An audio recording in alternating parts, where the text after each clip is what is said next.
Hi everyone, Peter Liciaga, your education activist, and I'm on Skype with my sister Mary. We're going to talk about, about at-risk youth, and that's going to be our topic. And Mary works with parents of at-risk youth, and it just fascinates me. The kind of work she's doing is very helpful to the work that I'm doing. And so, Mary, what time is it for you over there? Oh, it's 8:30 exactly right now. Really? At 8:30? You just finished your run, right? Because you're a marathoner. Yeah. I went for a run, a 3-mile run, and I went to a meeting and so here I am now. Now you just coming off of finishing a marathon, right? I finished a half marathon. A Correct. half marathon. And what I loved about it was that you said you had worked with one of your clients, I guess. Actually, this wasn't a client. This happened to be a friend of mine who had never ran more than 3 miles. And I heard him saying that he was training for this half marathon because he was raising money for Africa for water. And so I went up to him after the meeting and I was giving him some tips and I offered to run and train him to teach him how to run. And so he was open to it. And so I worked with him for about 6 weeks and I stayed with him through the whole half marathon. I could have taken off, and left him, but he almost dropped out at mile 8. So I stayed with him because that was my commitment. I told him I would stay with him to make sure he got through. And so we did it in 2 hours and we did it. That's powerful. Now, how many marathons and half marathons have you run? Can you count them? Actually, this was my first half marathon, and I'm training for my first marathon, but I've done 3 triathlons. Oh, wow, that's great. You're my hero. Well, I know you work with youth. You just tell everyone the work that you do.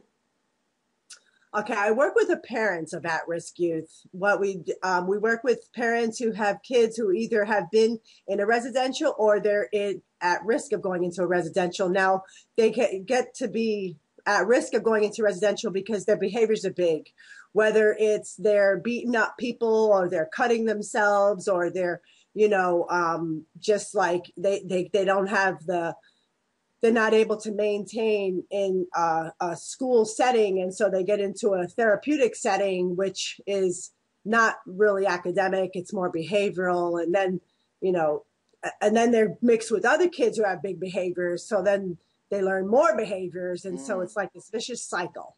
All right. Well, you know what? Let's get locked in what a definition of at-risk youth is. At-risk youth. They run away. They disrespect their parents, and sometimes the parents get physically abused, and the parents are afraid of their kids. And what my job is to empower the parents, and so that they're not afraid of their children, and so they stand up to their children because that's what the kids need. They don't want their parents to be afraid of them. So, that's the kind of behavior, whether they're getting loaded or like doing drugs and drinking alcohol or promiscuous or in gangs or tagging and all kinds of stuff like that. So they have big behaviors. Wow. Well, when you say residential, because you have to bear with me because some of the words that you're using, when you say residential, I think of a nice, lovely area. What do you mean by residential? Residential is therapeutic placement where, and sometimes it's out of state, where it's like a hospitalization type of thing for a period of time. My youngest daughter was in a residential. She's actually been in a residential in Utah. She was there for 9 months and she had like therapeutic services. She had like horseback.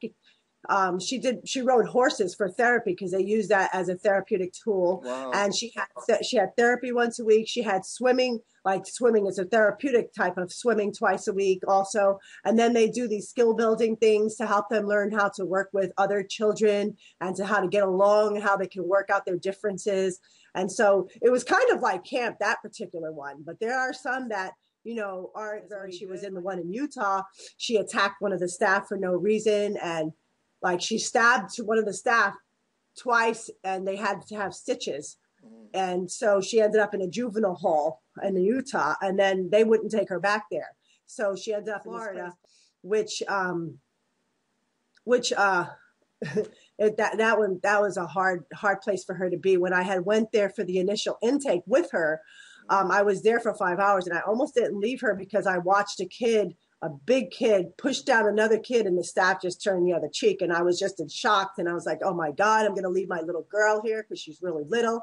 And then, you know, I made some calls to some of my supports and they reminded me of her behavior, you know, of what she did and how she hurt this staff for no reason. And so I had to just take this like it was tough love, you know, and just let, you know, she had to have a consequence because it's not okay to hurt people. And I couldn't just, you know, reward her. So that kind of behavior. Well, you know, it's amazing. You know, it's the one thing that I want to share and I want to bring out over our future interviews is that not only do you bring a formal education and experience to it, but you're bringing a life experience to your work. That it's there's no, you know, it's real. You have a real connection to the experience that parents with at-risk youth may be going through, and you have real solutions that from your life experience. So we're going to talk about that in the future.